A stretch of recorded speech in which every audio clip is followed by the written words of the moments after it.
UFC Vegas 52 betting and DFS picks. I'm Jon Kelly. Let's get into it. So up first, we have this guy, Dean Barry, going up against Mike Jackson. And the term low level gets thrown around a lot these days in terms of some of these UFC fights. This one is extremely low level. Dean Barry comes in as like a minus 1125 favorite. The comeback on Mike Jackson is plus 700. And Mike Jackson is just a 4-1 prospect. All 4 of his wins have come by knockout. He doesn't really seem like anything special, more of a karate-based striking style, fights with his hands down. And I talk about it all the time. You know, that's a big problem when you go against somebody that has legitimate power that can counter-strike. Fortunately for him, Mike Jackson is not that guy. You guys might remember Mike Jackson because he fought CM Punk. He beat CM Punk, but it was overturned to a no contest. But prior to that, he was 0-1 as a professional in terms of MMA. Like, the guy is not that great. And on top of that, he's 37 years old, coming off nearly a 3-year layoff.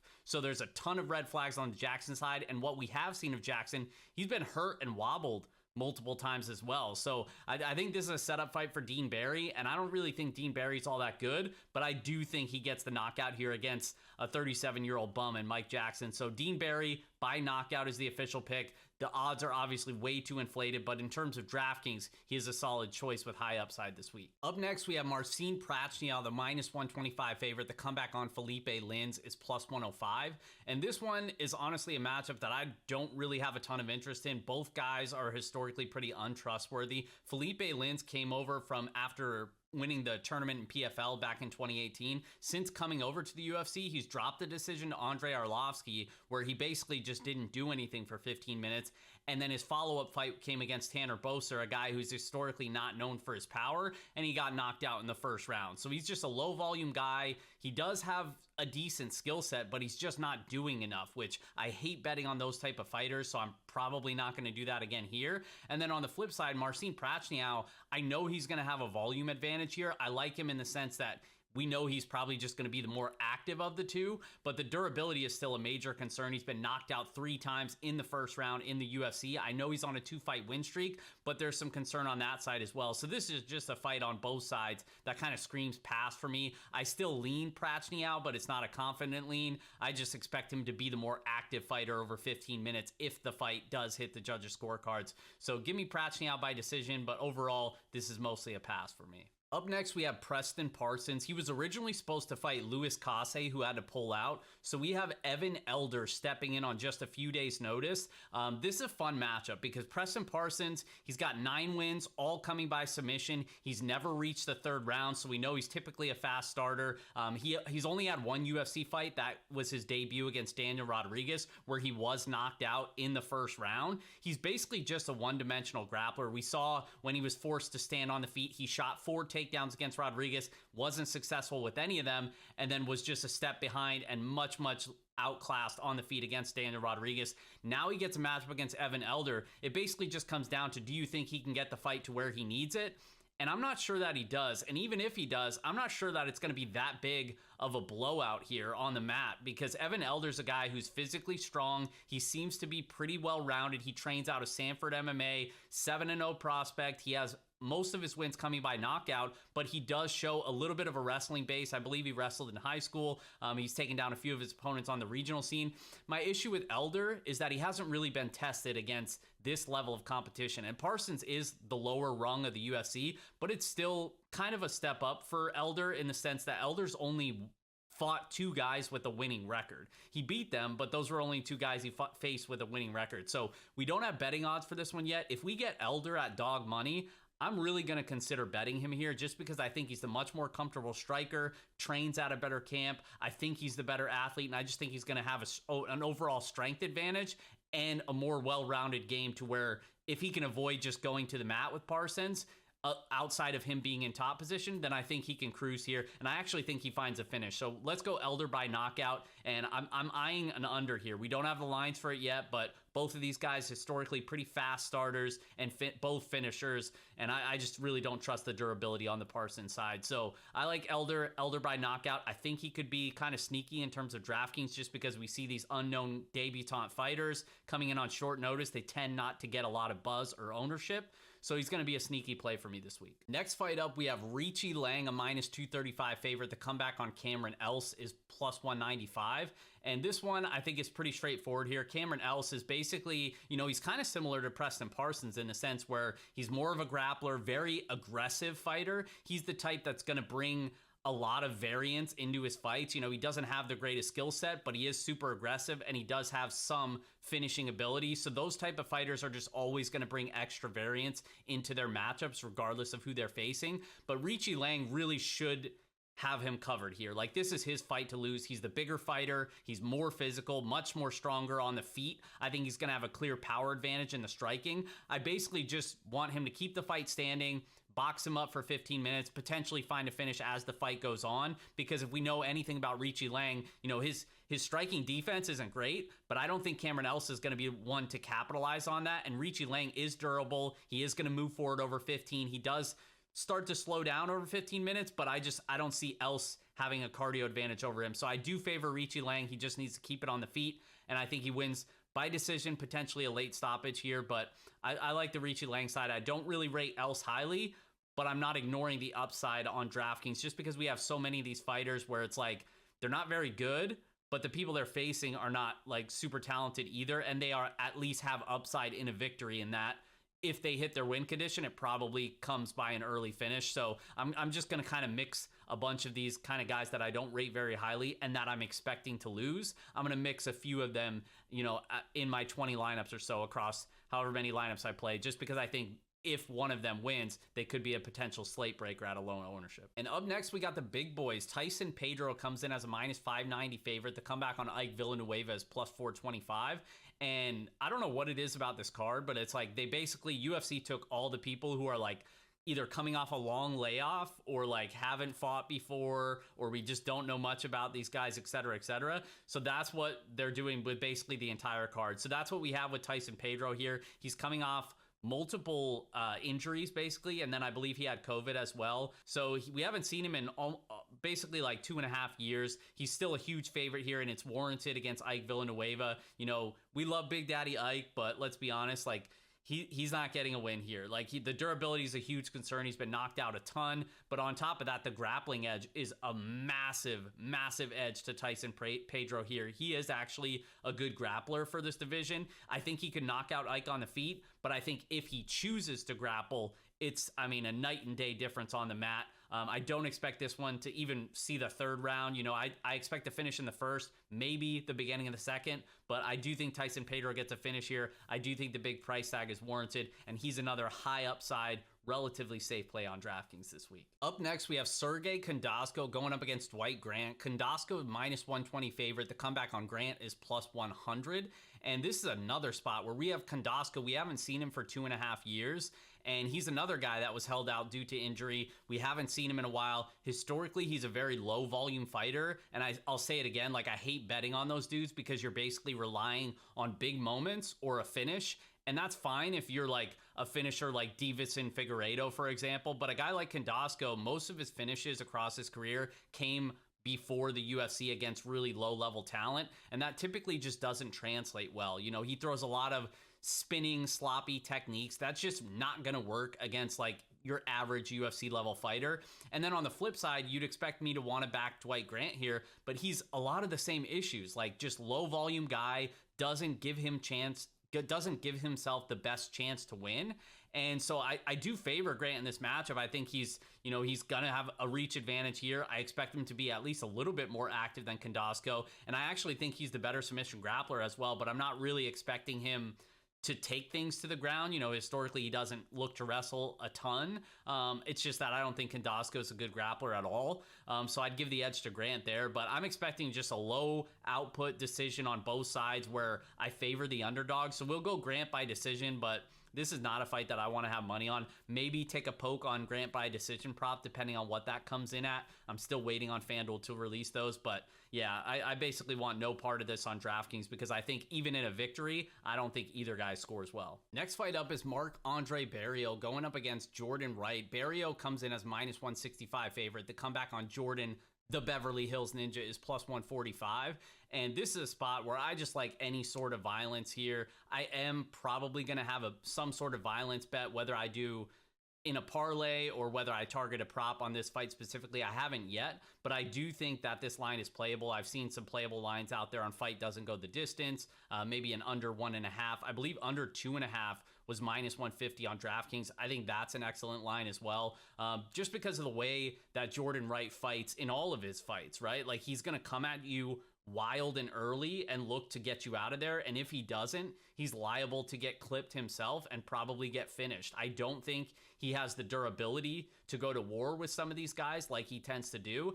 And that's where I see a fighter like Marc-Andre Barriault being able to take advantage of that. You know, he does have legitimate knockout power. I know early on in the UFC he was more of a decision guy, but his last couple fights, he's really ramped up the volume, and we've seen that power come to fruition. So I like Marc-Andre Barriault. I think he wins by knockout here, and this is a spot where I'm just going to have exposure to both sides on DraftKings. I do think Jordan Wright has a little bit of sneaky upside here just because, you know, he is going to come at you early, and we just saw Barriault get knocked out in the first 20 seconds or whatever by Chidi Njokuwane in his last fight. And this is just a 2-month turnaround for Marc-Andre Barriault. So there is some concerns here.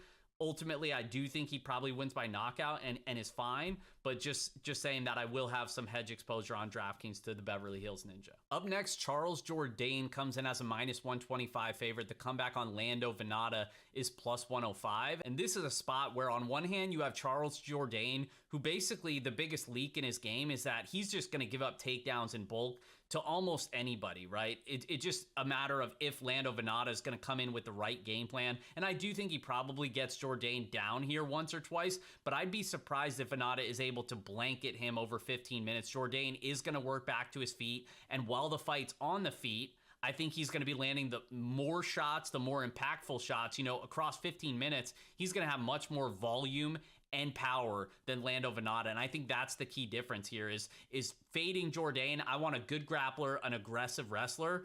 I don't really think Lando Vannata is that guy, especially at this stage in his career. It seems like he's starting to slow down a little bit.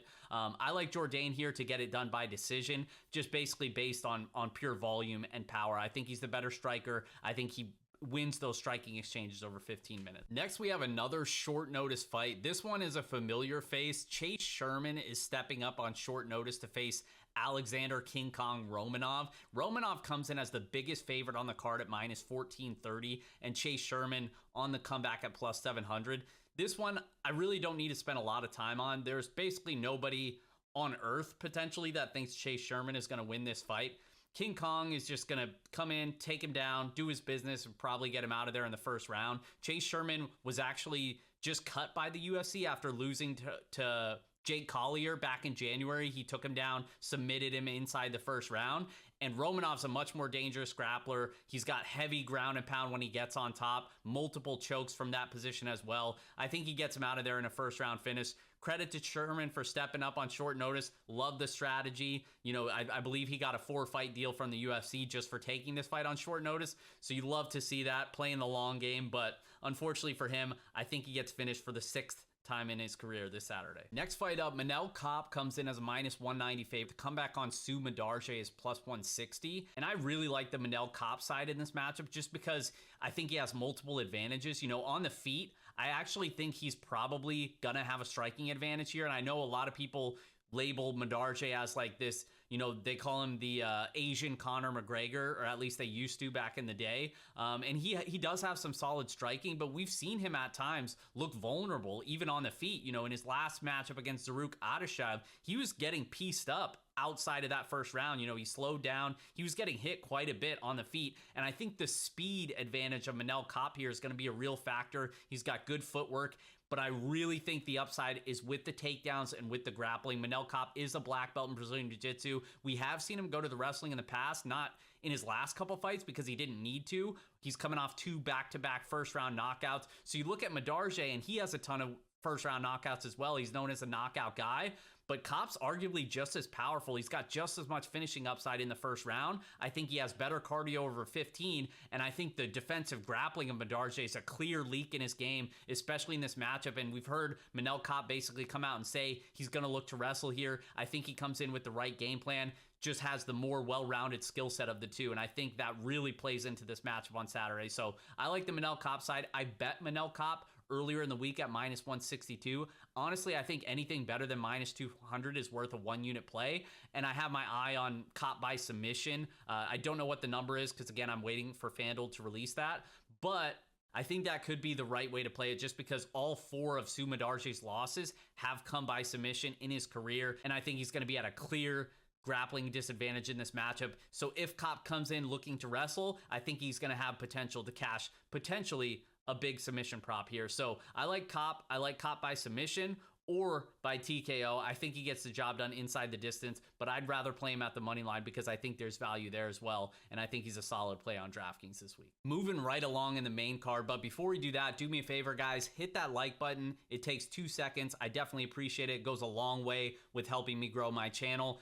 Next fight up is Macie Barber going up against Montana De La Rosa here. Barber comes in as a minus 190 favorite. The comeback on Montana De La Rosa is plus 155. And this is a spot where I like the Macie Barber side. Of course I do on the feet. But the defensive grappling is a clear leak in her game just because we've seen her out-grappled by Alexa Grasso. We've seen her taken down by Roxanne Modafferi. I know she had a leg injury there, but Modafferi was able to blanket her and basically have her way with her on the mat. So those are concerns against an aggressive style grappler in Montana De La Rosa, who does average over 2 takedowns per 15 minutes. She's going to have a clear submission grappling edge. So it's a spot where I do think Barber probably hurts her, does enough on the feet to either win a decision or win by knockout. However, I'm not ignoring the grappling upside of Montana De La Rosa, and she is one of those fighters. We get frustrated with some fighters that don't use their best asset and give themselves their best chance to win. She's not that fighter. We know she's going to look in here, come in here trying to wrestle, look to get it to the ground where she has the grappling edge. I mentioned the takedowns. She averages over 2 per 15 minutes. She's actually attempted over 6 takedowns over 15 minutes across her UFC career. So we know she's at least going to try to implement her style of game plan. And if she's successful in doing that, I do think she could potentially get her hand raised here on Saturday. So this is a spot where I think in terms of the money line, there's probably value on the dog. I'm not betting Macie Barber outside of maybe a knockout prop if it comes in at a big number. But Montana De La Rosa on the flip side, you can get her by submission at plus 600. I think that could be a sneaky prop to target. I haven't bet it yet. I'm going to think about it a little bit harder. But just because if you think she's successful with getting it to the mat, she is a good grappler. She's going to have a grappling advantage. Plus 600 is a pretty big number here for somebody who does have a clear liability on the mat like Macie Barber. So I don't mind that stab. I feel like this fight probably plays out closer to like minus 140, plus 120, rather than what it's currently at. So credit to those that got on Montana De La Rosa earlier at a bigger number. But I'm going to lean Barber in terms of DraftKings. But I do think this is actually a pretty good fight to target on both sides. Because if Barber wins, she could potentially win by knockout.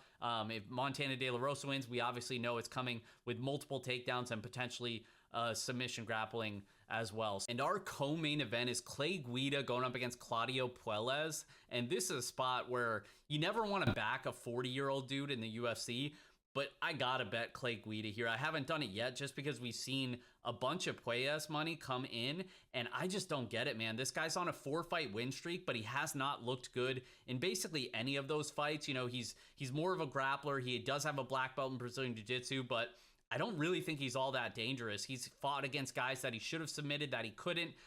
He did get that submission in his last fight against Chris Grutzmacher in a fight that he was probably losing up to that point. He's just like a guard player. He's going to get taken down here. Only defense takedowns at 55%. At least on the Guida side, we know he's going to bring it. Like, he's going to be winging overhands on the feet. He's going to be the one forcing those takedowns. Puelles, I think, will be willing to accept guard, be on his back for extended periods here, enough for Clay Guida to win rounds. So I like Guida by decision here. I wouldn't be surprised if, you know, he's 40 years old, probably lost a step or two, and Paez maybe pulls off the submission. But I think skill for skill, you have to back Guida to pick him here, or better, and that's what I'm waiting for, is potentially a better price. But we'll see. But I really think he's the better fighter here, more proven, and I think he's just got the better minute winning ability in this matchup. So Clay Guida is the pick. I don't love his upside on DraftKings, so I'd probably just stick with the money line bet here, but I do like Clay Guida this week. And finally, we've reached our main event. We have Jessica Andrade, a -195 favorite. The comeback on Amanda Lemos is +165.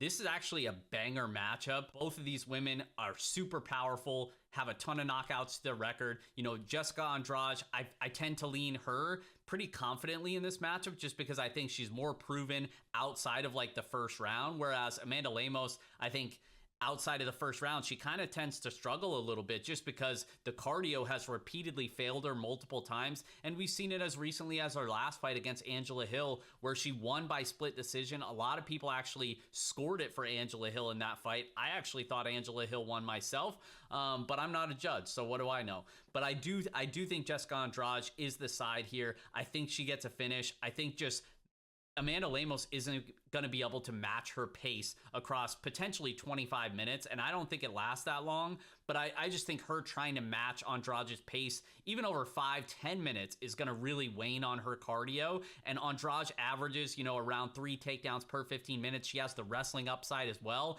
and if she goes to the takedowns, it's just going to tax the cardio of Amanda Lemos even more. So Lemos basically has to hurt Andrade early and probably win by knockout in the first round. And that's not impossible, right? Like we saw Weili Zhang able to clip Andrade and get her out of there early. We saw Shevchenko did it inside of 10 minutes. So it's not like that's an impossible outcome.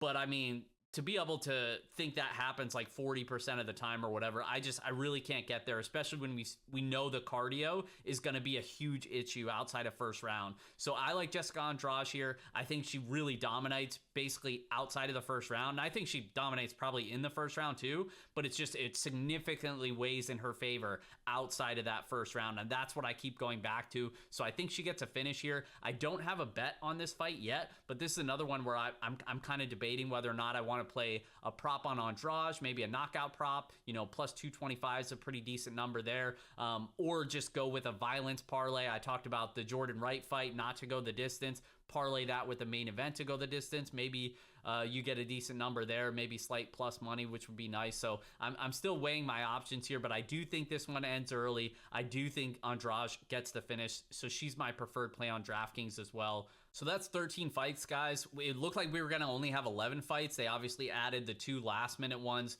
just yesterday if you're watching this on Wednesday night. So we do have 13 fights to play with in terms of DraftKings salary, which is nice because that's always going to just spread ownership out a little bit more. And there's some key decision points up top, you know, whether you want to spend up for Romanov, whether you want to spend up for Barry, whether you want to spend up for Pedro. These are key decisions that we're going to have to make. I tend to lean on the Romanov side just because I think he's so clearly got the best round 1 finishing ability here. But I also think, you know, I wouldn't sleep on the upside of Pedro. I just have more concerns of Pedro, you know, off the long layoff, off the injury, and we just haven't seen him in a while. And then on the Barry side, I'd probably rank him 3rd of those 3. Obviously, all 3 of them are good plays, but it's just I wanted to add that because that is going to be like you can maybe fit in 2 of those guys in a lineup. You're not going to be able to play all 3. So check out the rest of my content this week. I'm going to have a video for Underdog up on my YouTube channel as well. Check out fightnumbers.com where I do multiple other betting tools, DraftKings tools. I do DraftKings rankings broken down by player tier, and that's what's really going to help you in terms of your building blocks for your lineups, where I just rank the players on DraftKings, the fighters, based on their salary tier. You're going to see who I favor, you know, just like I said, Romanov over Barry and over Pedro. I'd favor Pedro over Barry and other fighters in that 9K range and above. So it just kind of helps you in terms of your decision points. So definitely check that out. It's completely free. And do me a favor, if you're still watching, hit that like button if you didn't already. I definitely appreciate it, guys. Subscribe to my channel as I continue to bring you more UFC content each and every week. I appreciate it, guys. Good luck on Saturday, and we'll see you next time.